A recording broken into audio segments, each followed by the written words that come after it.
Hacia la paz interior, por el Dalai Lama. Prefacio. En agosto de 1981, Su Santidad el Dalai Lama del Tíbet impartió una serie de conferencias en la Universidad de Harvard bajo los auspicios del Instituto Norteamericano de Estudios Budistas, AIBS, y del Centro para los Estudios de las Religiones del Mundo. Organizado principalmente por el profesor Robert Thurman, presidente del AIBS, las conferencias del Dalai Lama, dictadas en el Harvard Yard Hall, satisficieron magníficamente la intención de proporcionar una introducción en profundidad a la teoría y la práctica del budismo. Las conferencias se sucedieron a lo largo de 5 días, con sesiones de aproximadamente 2 horas, tanto por la mañana como por la tarde. Desde la perspectiva de las 4 verdades nobles, el Dalai Lama describió la situación de los seres atrapados en un círculo de sufrimiento producido por acciones contraproducentes, las cuales se basan en una comprensión errónea de la naturaleza de las personas y demás fenómenos. Siendo la ignorancia la causa básica del sufrimiento, describió con gran lujo de detalles el camino para salir de esta situación, la motivación para desprendernos de la repetición descontrolada de las actitudes insanas, la extensión de esta comprensión de la propia situación a la de los demás y la consecuente generación de la compasión universal. El Dalai Lama enfatizó particularmente el desarrollo de la sabiduría que penetra el velo de la falsa apariencia del fenómeno, llegando a su verdadera naturaleza, que no se encuentra adulterada por falsas superposiciones. Después de la primera conferencia del lunes por la mañana, el Dalai Lama respondió a las preguntas al comienzo de cada sesión.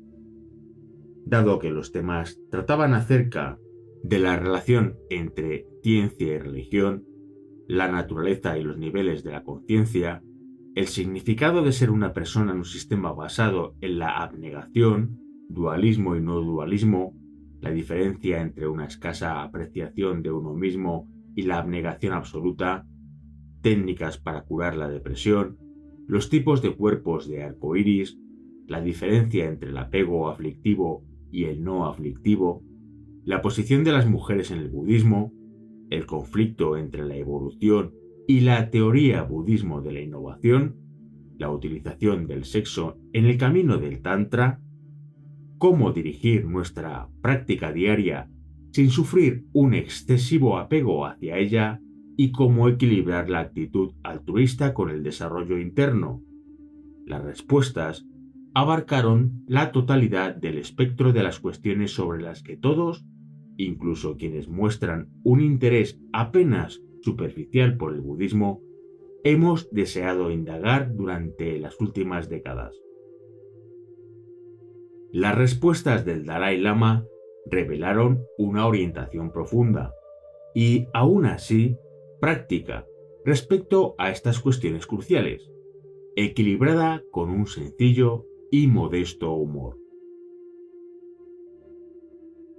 Las conferencias, traducidas y editadas aquí en forma de libro, proporcionan una información técnica sobre la perspectiva budista respecto a la situación humana, así como un inspirador consejo acerca del amor y la compasión. La combinación de un intelecto poderoso y una impresionante habilidad en la exposición, asociada a la práctica compasiva que caracteriza la personalidad del Dalai Lama, se hicieron patentes a lo largo de las sesiones. Habla con toda sinceridad, con la penetración extraída de la tradición budista que alcanzó elevados niveles de desarrollo en la región cultural tibetana, la cual se extiende desde las áreas mongoles de Kalmuk, cerca del río Volga, en Europa, donde éste desemboca en el mar Caspio, Mongolia exterior e interior, la República de Buriat en Siberia, Ladakh, Bután, Sikkim, gran parte de Nepal y toda la actual provincia de Shanghai, así como parte de las provincias de Gansu, Yunnan y Sichuan, las cuales eran parte del Tíbet antes de la conquista china en los años 50. En esta vasta región de Asia Central, el lenguaje de la oración y de los discursos filosóficos era tibetano, y las grandes universidades monásticas del Tíbet, hasta la invasión china, atrajeron estudiantes de todas estas áreas. El Dalai Lama habla claramente y con la voz de la experiencia desde esta tradición de estudios budistas, de varios siglos de antigüedad, acerca de la aplicación de los principios y técnicas budistas en un periodo muy difícil tras la pérdida de su tierra natal. Con particular intensidad, nos habla del valor de los enemigos y de la urgente necesidad de compasión, paciencia y tolerancia.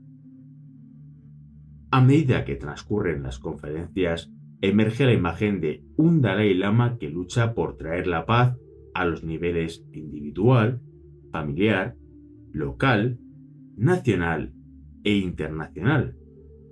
Un líder de la humanidad sugiriendo técnicas y dando consejos respecto a las actitudes que transforman activamente el conflicto en paz. Yo desempeñé la función de intérprete en estas conferencias y las he traducido para este libro con el propósito de intentar captar los detalles y matices que a menudo se pierden bajo la presión de una traducción simultánea.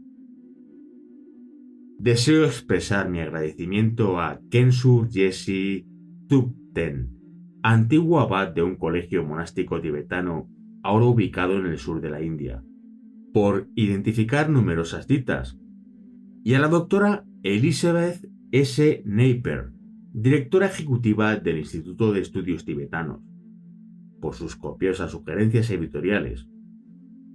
Gracias también a Gareth Sparham por leer la totalidad del manuscrito y por sus numerosas y útiles sugerencias. Jeffrey Hopkins, Universidad de Virginia.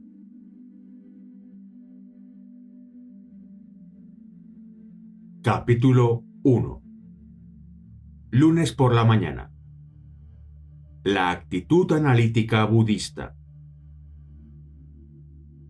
Estoy muy contento y me siento profundamente honrado de hablar aquí, en esta famosa universidad, sobre budismo y concretamente acerca de su filosofía. Trataré el budismo desde la amplia perspectiva de las 4 verdades nobles, exponiendo los temas en mi limitado inglés cuando crea poder hacerlo. En caso contrario, será mi intérprete quien traduzca mis palabras. Los temas que plantearé son las escuelas budistas de aserción y las visiones que en ellas se expresan. Hablaré principalmente sobre el tema de la escuela del camino medio y de la escuela de solo mente. Si tratara de exponer las enseñanzas de todas las escuelas, no solo os confundiríais vosotros, sino que probablemente también lo haría yo. En nuestra era, el maestro de la doctrina budista fue Gautama Buda, que nació en la India, en el seno del clan de los Sakyas. La historia de la vida de Buda se narra en 3 partes. Una generación inicial de la intención altruista de alcanzar el estado iluminado. Posteriormente, su acumulación de las sumas de mérito y sabiduría y, por último, el logro de la iluminación y la puesta en marcha de la rueda de la doctrina. La razón por la que su historia se presenta de esta manera es porque en el budismo no existe ningún maestro que estuviera iluminado por toda la eternidad sin origen, sino que toda persona debe alcanzar la iluminación por primera vez. Al haber 4 escuelas de aserción dentro del budismo, Existen muchas explicaciones diferentes acerca de cómo estimular una intención altruista para lograr la iluminación, cómo realizar las acumulaciones de mérito y sabiduría, y cómo alcanzar la iluminación. Desde un punto de vista general, Buda, llamado entonces Sakyamuni, logró primero la aspiración de alcanzar la iluminación con el fin de obtener el bienestar de los seres sintientes, siendo el bienestar de todos ellos su deseo primordial y su propia iluminación el medio de llevarlo a cabo. Después, en la fase intermedia, realizó las acumulaciones de mérito y sabiduría durante 3 periodos de innumerables eones, al término de los cuales alcanzó la iluminación completa y perfecta. Dado que la historia de la vida de Sakyamuni es ampliamente tratada por la literatura budista, no considero necesaria repetirla aquí.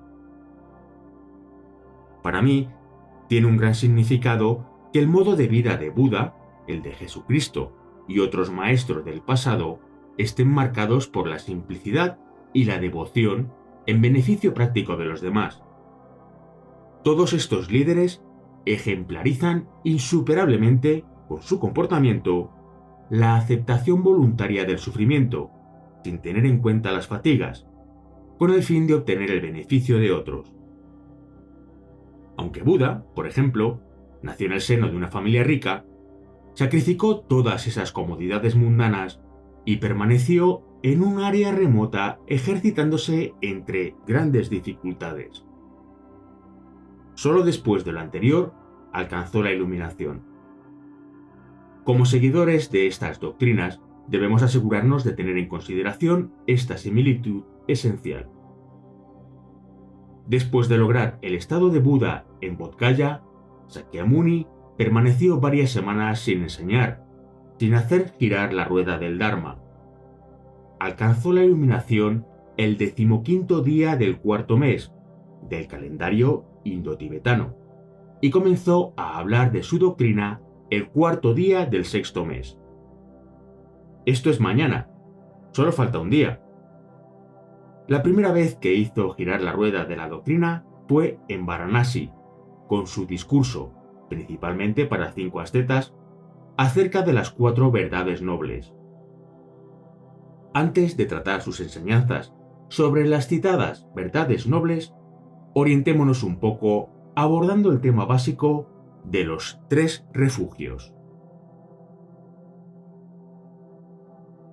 Refugio. ¿Qué tipo de refugio ofrece el budismo? ¿Cómo diferenciar entre budistas y no budistas? Desde el punto de vista del refugio, un budista es aquel que acepta a Buda, su doctrina y la comunidad espiritual como refugio final.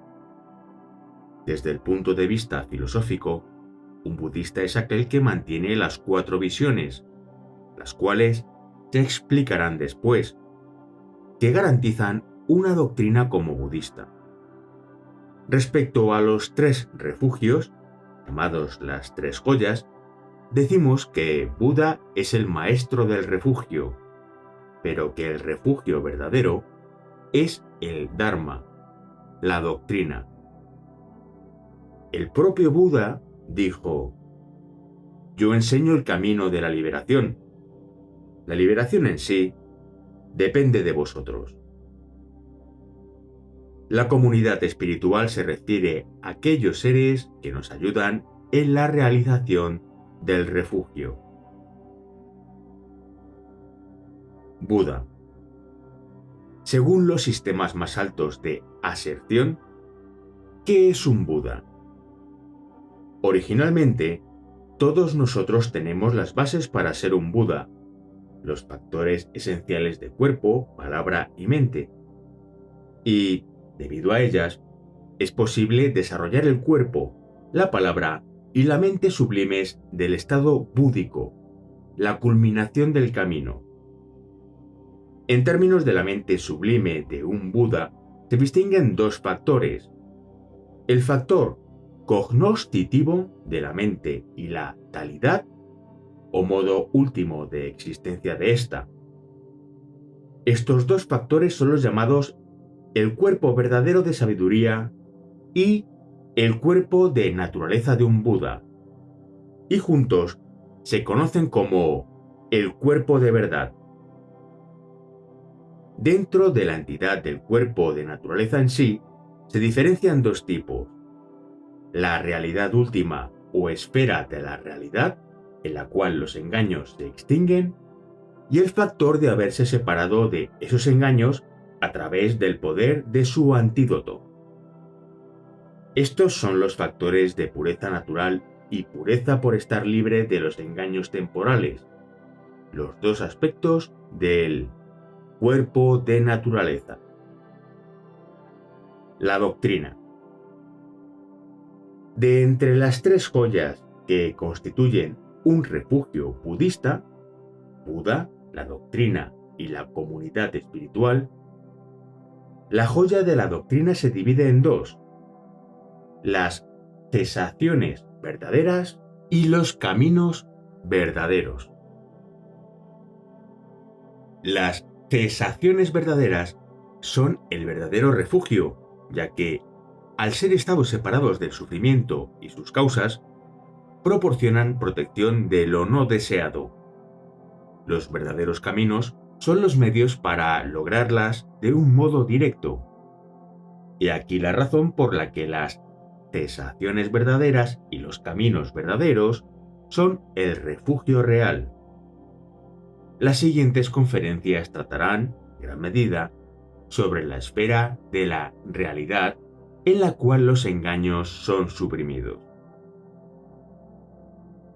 La doctrina se divide en las formas verbal y de realización. La última está compuesta por las cesaciones verdaderas y los caminos verdaderos. Estos constituyen la doctrina que es realizada.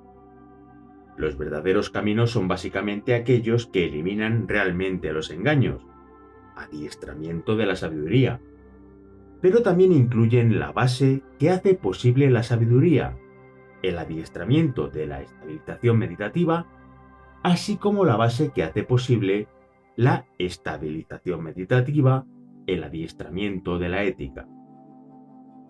Estos tres adiestramientos, ética, estabilización meditativa y sabiduría, son la doctrina de la realización, y los temas que toman estos tres adiestramientos como objeto son la doctrina verbal, los modos de expresar esos temas, las tres compilaciones de las escrituras, el conocimiento manifiesto, el conjunto de discursos y la disciplina. Como dice Maitreya en los ornamentos para los sutras del gran vehículo, las compilaciones de las escrituras pueden ser 2 o 3. Así pues, las 3 ya mencionadas, o bien solo 2, las de los vehículos del oyente y del meditador solitario, y las del vehículo del bodhisattva. La comunidad espiritual. La joya de la comunidad espiritual está compuesta por bodhisattvas, oyentes y meditadores solitarios, que han alcanzado, al menos, el nivel del camino de la visión, en el cual la vacuidad es comprendida de un modo directo. Debido a esta comprensión son llamados superiores. Los bodhisattvas superiores son aquellos que han logrado la realización de cualquiera de los 10 fundamentos. Existen muchos modos distintos de enumerar los niveles o fundamentos de la práctica.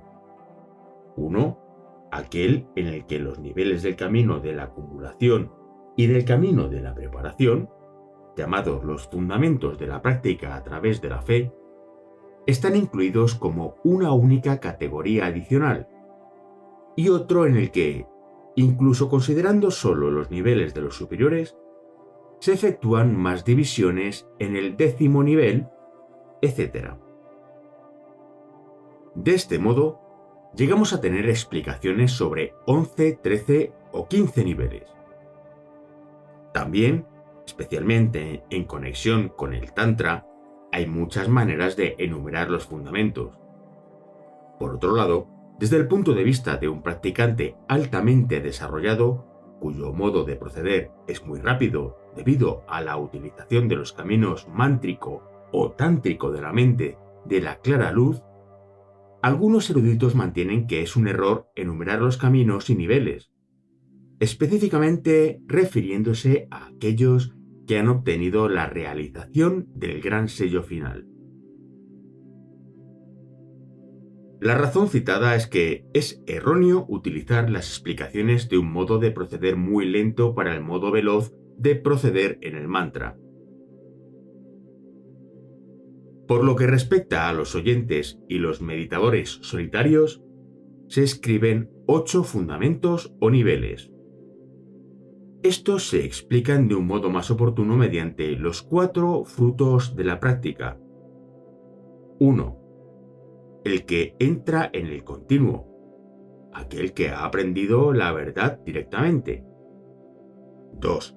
El que retoma una vez, aquel que ha abandonado los 6 grados de emociones aflictivas pertenecientes al reino del deseo. 3. El que nunca retorna, aquel que ha abandonado los 9 grados de emociones aflictivas pertenecientes al reino del deseo. Y 4. El destructor del enemigo, aquel que ha abandonado los 81 grados de emociones aflictivas pertenecientes a los 3 reinos: el reino del deseo, el reino de la forma y el reino sin forma. Como podemos ver, existen numerosas divisiones respecto a la comunidad espiritual que nos ayuda a alcanzar el refugio. Buda, su doctrina y la comunidad espiritual son los 3 refugios. Sin embargo, en el Tíbet se mencionan 4 refugios: Lama, Buda, doctrina y comunidad espiritual. Una mujer alemana interesada por el budismo me preguntó con considerable sorpresa: ¿cómo puede ser que el Lama esté considerado como alguien incluso más grande que Buda? No puedo aceptar eso. ¿Qué significa? Le dije que tenía razón porque, de hecho, los refugios de los budistas son solo 3: Buda, la doctrina y la comunidad espiritual. No obstante, la razón para una consideración especial del Lama o Gurú es que el Lama es como un mensajero de Buda, el que en este momento nos introduce en el camino. Además, un Lama totalmente calificado es el equivalente de un Buda. Así pues, aunque exista una razón para tratarlo de un modo separado, en realidad no hay un Lama o Gurú que no esté incluido entre los Budas o la comunidad espiritual. Existen 3 refugios solamente, no 4. Una cuestión diferente son los lamas que no están debidamente cualificados.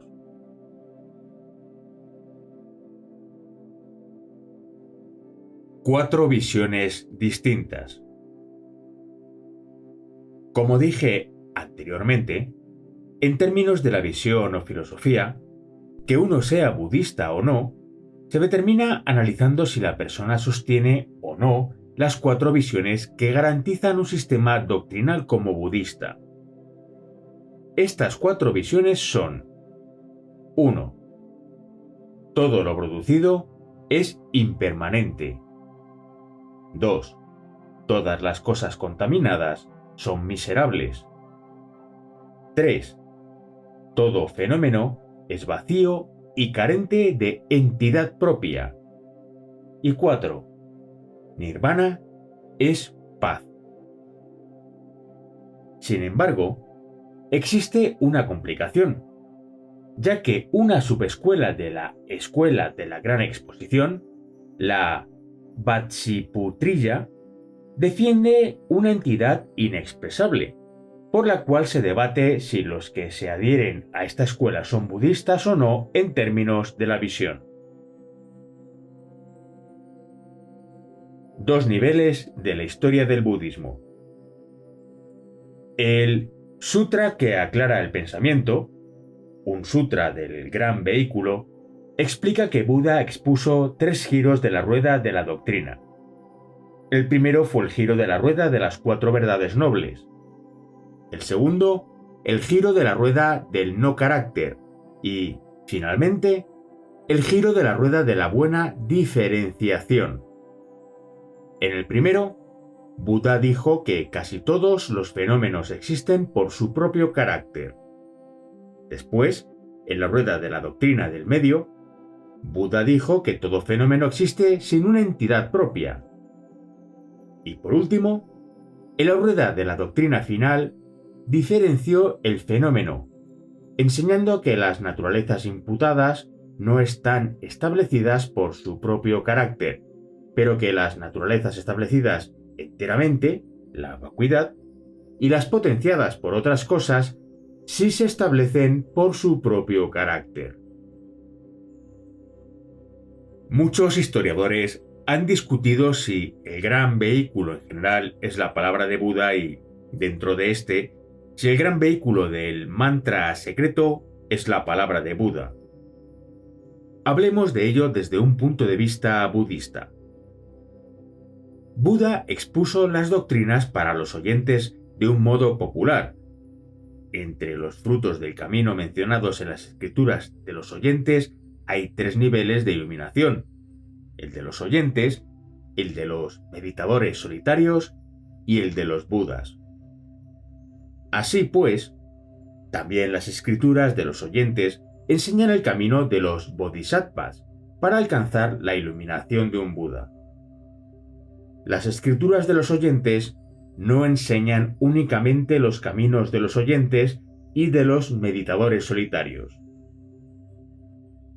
Yo no utilizo la terminología vehículo inferior y gran vehículo, porque al emplearlas surgen complicaciones. Resulta mejor usar vehículo del oyente y vehículo del bodhisattva. Aún así, cuando se utiliza vehículo inferior, no se trata de considerar algo como inferior y por tanto despreciarlo. En el mantra, considerar que a través del vehículo del oyente no es posible eliminar las obstrucciones a la liberación de la existencia cíclica es una infracción grave de los votos tántricos. Así pues, queda claramente explicado que debemos respetar profundamente el vehículo del oyente, que no representa algo inferior. Además, en términos de la práctica, un individuo debe realizar todas las prácticas de todos los vehículos, con muy pocas excepciones. De aquí que se efectúe una explicación de los vehículos grande y pequeño en términos de una mayor o menor motivación. Dependiendo de esta, se utilizará un adiestramiento superior o inferior, con el cual se obtendrán los frutos mayores o menores del camino. Pero, aunque esto sea así, debido a las confusiones que aparecen al utilizar los términos vehículo inferior y vehículo superior, yo prefiero los términos vehículo del oyente y vehículo del bodhisattva. En algunas conferencias budistas ya se han efectuado propuestas para no utilizar más que los primeros términos. En las escrituras del vehículo de los oyentes se describen 3 tipos de frutos del camino: la iluminación del oyente, la iluminación del realizador solitario y la iluminación del bodhisattva como un Buda. Así pues, también las escrituras de los oyentes hablan de los bodhisattvas, que trabajan para alcanzar el estado de Buda a través de acumular sumas de mérito y sabiduría durante 3 periodos de eones innumerables. Sin embargo, Las escrituras del oyente no establecen claramente el modo de alcanzar el camino del Bodhisattva. Hablan solamente del camino de las 37 armonías con la iluminación. Nagarjuna dijo en su preciosa guirnalda que si por cultivar en la meditación únicamente los caminos de las 37 armonías con la iluminación como causa para la realización, uno alcanza, no obstante, una iluminación insuperable que sobrepasa la iluminación del oyente o del meditador solitario, entonces se trata del caso de la producción de un efecto sin causa. De aquí que las escrituras del oyente, puesto que también hablan del estado de Buda, indiquen implícitamente la existencia de un modo separado de alcanzar el camino del Bodhisattva. De esta manera, de acuerdo incluso con las escrituras de los oyentes, vemos que Buda expuso el vehículo del Bodhisattva para practicantes selectos de karma puro, entre los que se encuentran los seres humanos y los dioses. Aún así, no todas las enseñanzas y actividades de Buda se encuentran disponibles en los registros populares. Por ejemplo, Buda promulgó la segunda puesta en marcha de la rueda de la doctrina en el Pico del Buitre, donde habló de los sutras de la perfección de la sabiduría. Estos sutras indican que allí presentes se hallaban muchos elevados practicantes, humanos, dioses, semidioses y otros. Sin embargo, cuando visitamos el Pico del Buitre, vemos claramente que en la pequeña colina podrían acomodarse solo 10 o 15 personas. Este es, pues, el caso de una apariencia, de un lugar de enseñanzas mucho mayor, percibida por practicantes de karma puro.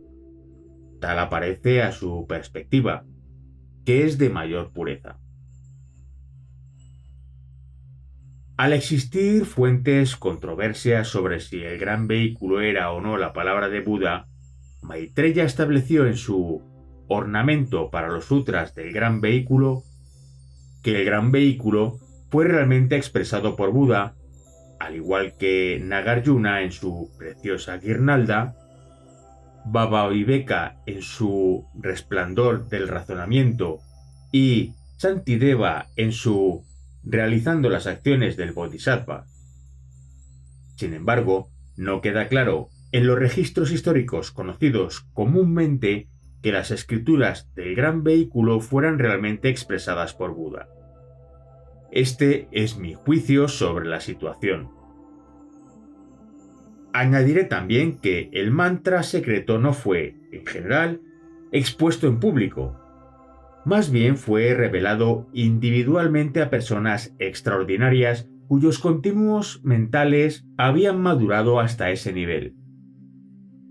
Existen también casos en los que la enseñanza tántrica ha ocurrido a través de la aparición de la figura principal de un mandala, una residencia sagrada, el Buda, en visiones a practicantes de extraordinaria calificación, debido a su karma y mérito especiales. Así pues, estas enseñanzas pudieron ocurrir mientras Buda Sakyamuni vivía, o incluso después de abandonar su cuerpo. De todos modos, se trata de acontecimientos que no competen a los registros de la historia ordinaria.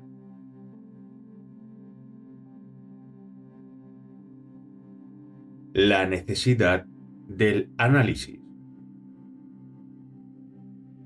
Sobre la doctrina, las escuelas superiores de aserción, la escuela de Solomente y la escuela del camino medio, establecen sistemas para distinguir lo que es definitivo de lo que requiere interpretación.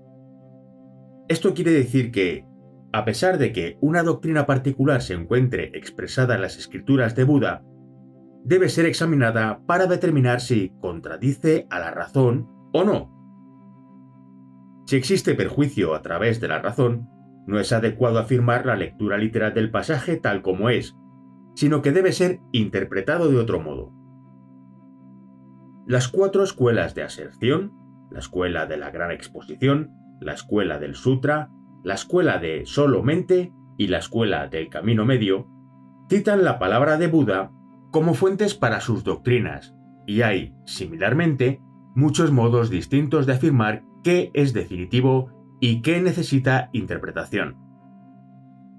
Así pues, dado que todas las escuelas disponen de citas que pueden servir como fuentes para sus dogmas particulares, es imposible entender, por el mero hecho de confiar en las escrituras, qué enseñanzas representan el pensamiento último de Buda y cuáles se dictaron exclusivamente para una finalidad determinada.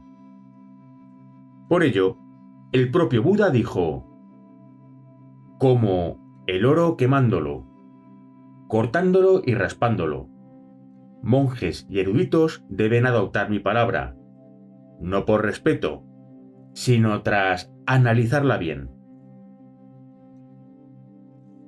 Por tanto, si alguien mantiene una doctrina contradictoria a la razón, esa persona no es adecuada para ser considerada válida o autorizada respecto a ese tema. Así pues, el razonamiento es el principal medio de diferenciación entre lo que es definitivo y lo que precisa interpretación. Entonces, ¿cómo efectuar el análisis? Sobre este punto, Buda promulgó el principio de las 4 dependencias. 1. No dependas de la persona, depende de la doctrina. 2. Respecto a la doctrina, no dependas de las palabras, depende del significado. 3. Sobre el significado, no dependas del significado interpretativo, depende del significado definitivo. Y 4. Sobre el significado definitivo, no dependas de la conciencia, depende de la sabiduría suprema.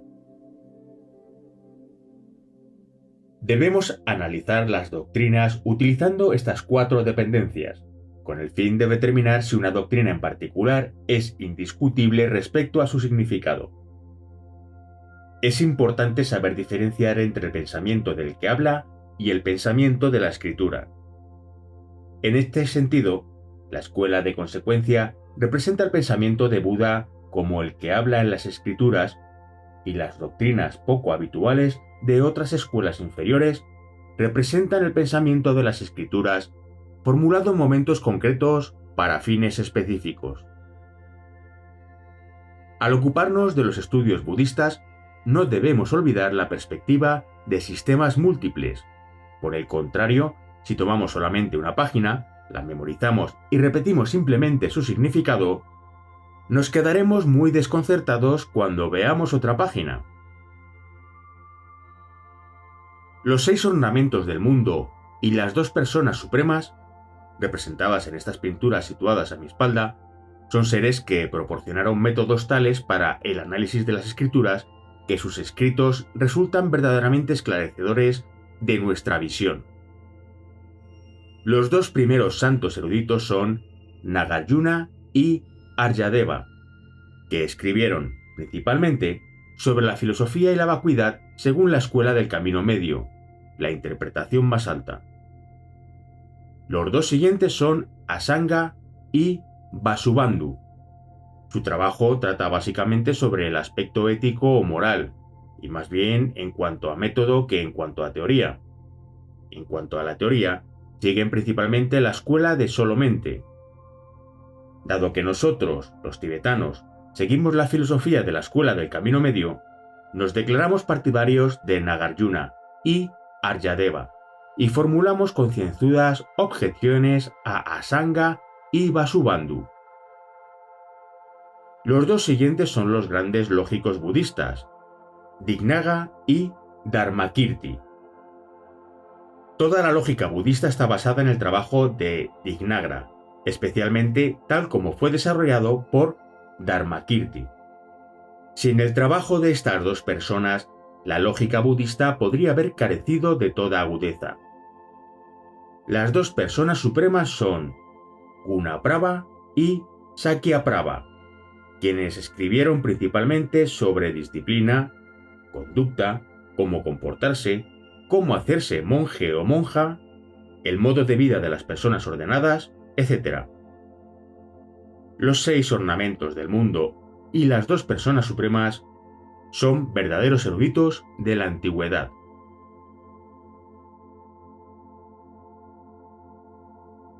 Las 4 verdades nobles. Abordemos el tema principal, las 4 verdades nobles. Estas implican 2 explicaciones de causa y efecto. Una pertenece a la clase aflictiva del fenómeno y la otra a la clase purificada del fenómeno. ¿Qué relevancia tienen estos 2 grupos de causa y efecto? Se describen porque nosotros queremos felicidad y no sufrimiento. Porque deseamos felicidad, se explica la causa y el efecto de la clase purificada del fenómeno, y porque no queremos sufrimiento, se explica la causa y el efecto de la clase aflictiva del fenómeno. Estos 2 grupos de causa y efecto pueden exponerse bien en términos de la secuencia temporal, bien en términos del proceso de su comprensión, poniendo énfasis en los factores objetivo y subjetivo respectivamente. Por ejemplo, Maitreya, en el capítulo 4 de su Ornamento para la clara comprensión, presenta las 4 verdades nobles en términos de la secuencia temporal, de acuerdo con el orden de la causa y el camino, y el sufrimiento y la cesación. Origen y camino son las 2 causas, orígenes verdaderos y caminos verdaderos, y sufrimiento y cesación son los 2 efectos, sufrimientos verdaderos y cesaciones verdaderas. He aquí una descripción desde el punto de vista objetivo de la secuencia temporal en sí. Las verdades segunda y cuarta se presentan delante de la primera y la tercera, respectivamente, causas delante de efectos. Después, Maitreya, en su tratado del gran vehículo sobre el continuo sublime, presenta estas 4 verdades en el orden de su comprensión desde el punto de vista subjetivo. La enfermedad debe ser reconocida, las causas de la enfermedad deben ser abandonadas, el estado de gozo debe ser alcanzado, y la medicina debe ser ingerida. Del mismo modo, el sufrimiento debe ser reconocido, la causa abandonada, la cesación de ambos conocida, y el camino emprendido. Aquí, y en términos del procedimiento de la comprensión de las 4 verdades, el sufrimiento está en primer lugar, después las causas del sufrimiento, a continuación su cesación y por último el camino para lograr la cesación. Este último orden se clarifica con el siguiente ejemplo. El sufrimiento es como una enfermedad. Las enfermedades no son deseadas, pero para hacer el esfuerzo de aliviarse es necesario reconocer primero que estás enfermo. Si crees que la enfermedad es un estado de felicidad, no tendrás ningún deseo de quedar libre de ella. Así pues, primero debes reconocer la enfermedad. Cuando la hayas identificado, dado que no deseas ese sufrimiento, indagarás con el fin de determinar cuál es la causa real de tu enfermedad. Esta es la razón por la que los orígenes verdaderos del sufrimiento son la segunda de las 4 verdades. A pesar de que cuando has identificado el sufrimiento, has generado la actitud de desear liberarte de él, en ese momento todavía no has determinado su raíz, sus causas. Por lo tanto, no puedes tener confianza en que vas a sanar. No obstante, una vez hayas descubierto la verdadera causa de la enfermedad, te sentirás seguro.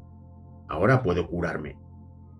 Así llegamos a las cesaciones verdaderas, la tercera verdad noble, ya que, después de identificar la causa principal del sufrimiento, puedes pensar con confianza: ahora soy capaz de alcanzar la cesación, la curación de la enfermedad. Cuando sabes que la vida en la existencia cíclica tiene un componente esencial de sufrimiento y conoces su causa y la existencia de una cesación del sufrimiento, desarrollas el deseo de investigar el camino que te lleva fuera de este, así como del deseo de entrar en tal camino. Cuando ves que una enfermedad puede ser curada, buscas la medicina para ello y, si además es necesario operarte, estás dispuesto a soportar esas penalidades temporales con el fin de conseguir la felicidad que es su resultado. para obtener un mejor o mayor beneficio, sacrificas uno menor. Esta es nuestra naturaleza, una ley natural. La necesidad de un examen detallado. Se explican 16 atributos, 4 para cada una de las 4 verdades. ¿Qué razón hay para presentar estos temas con tanto detalle? En la exposición budista, la raíz del sufrimiento surge de la fuerza de la ignorancia, y la destrucción de la ignorancia debe realizarse a través de la sabiduría analítica.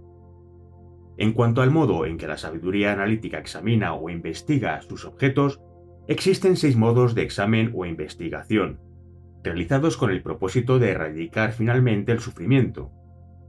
El primero es examinar el significado de las palabras, esto es, investigar su significado palabra por palabra. El segundo es examinar las realidades de las cosas en cuanto a si son internas o externas. El tercero es investigar el carácter de los fenómenos, su carácter individual o particular y su carácter general.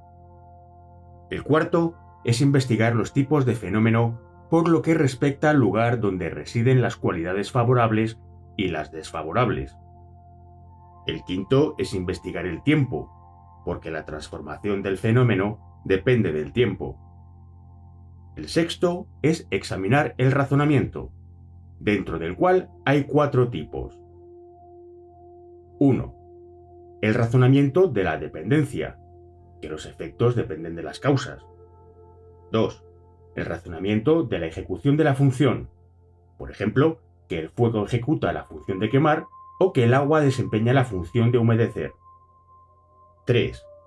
El razonamiento de la naturaleza, que cada fenómeno tiene su propia naturaleza, por ejemplo, que el fuego tiene la naturaleza del calor y el agua tiene la naturaleza de la humedad. Y 4. El razonamiento del establecimiento válido, la no contradicción con la percepción directa y la inferencia.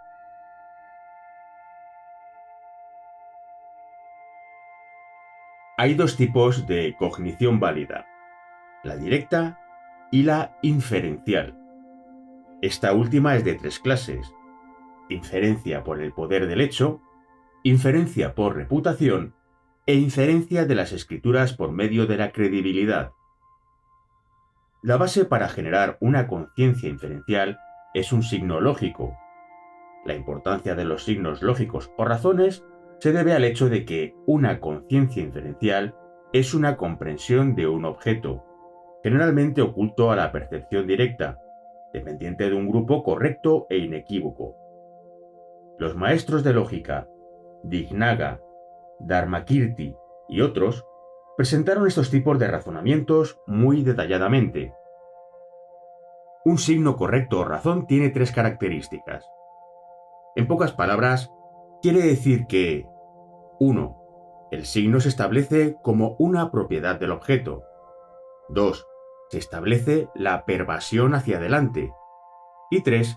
Se establece la pervasión hacia atrás. Estos signos correctos se presentan desde muchos puntos de vista diferentes. En cuanto a su entidad, hay 3 tipos de signos correctos. Signos que son efectos, de cuya presencia puede inferirse la existencia de sus causas.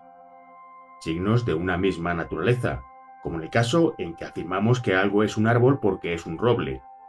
Y signos de no observación, cuando se demuestra la ausencia de algo al no ser percibido a pesar de tener todas las condiciones para su percepción si estuviera presente.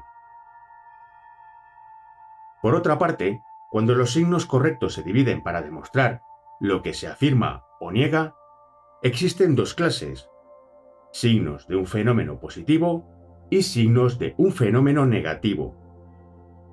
Después, en términos de la parte a quien se dirige la prueba, hay signos correctos en el caso del propósito propio, demostrando algo a uno mismo a través de razones, y signos correctos en el caso del propósito de otro, demostrando algo a otra persona. También, en cuanto al tipo de prueba, tenemos 5 signos. 1. Signos que indican convencionalismos, Esto quiere decir que ya se sabe el significado, pero hace falta conocer el nombre. 2. Signos que indican significados. 3. Signos que indican meros convencionalismos. 4. Signos que indican meros significados. Y 5. Signos que indican significados y convencionalismos. Todos ellos están incluidos dentro de los signos que son efectos, signos de una naturaleza similar y signos de no observación, pertenecientes al primer tipo de división a través de la entidad. En lo que atañe al tiempo, situación y persona a quien se está exponiendo una ración específica, se afirma un signo de efecto, un signo por naturaleza o un signo por no observación. Cada una de las tres divisiones por entidad presenta también otras muchas subdivisiones. Por ejemplo, los signos de efecto son de 5 tipos, aquellos que demuestran 1. Una causa en sí, 2. Una causa precedente, 3. Una causa general, 4. Una causa particular y 5. Un signo de efecto correcto, el cual es un método para inferir atributos causales. Del mismo modo, entre los signos por no observación, contamos con signos correctos por la no observación de lo que no aparece y signos correctos que son no observaciones de lo que sería pertinente que apareciera si estuviera presente. Estos se dividen en otras 11 clases. Algunos eruditos establecen incluso 25 divisiones, tales como la no observación de un objeto relacionado, la no observación de una causa o la observación de un objeto contradictorio.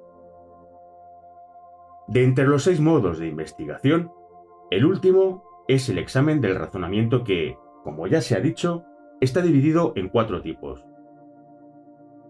Parece ser que la investigación científica se realiza principalmente por medio de 3 de ellos: el razonamiento de la naturaleza, en el cual se examina el carácter básico de un objeto; el razonamiento de la ejecución de una función, en la cual se investigan las funciones que realiza un objeto según su naturaleza; y el razonamiento de la dependencia, en el que se examina aquello de lo que depende el objeto.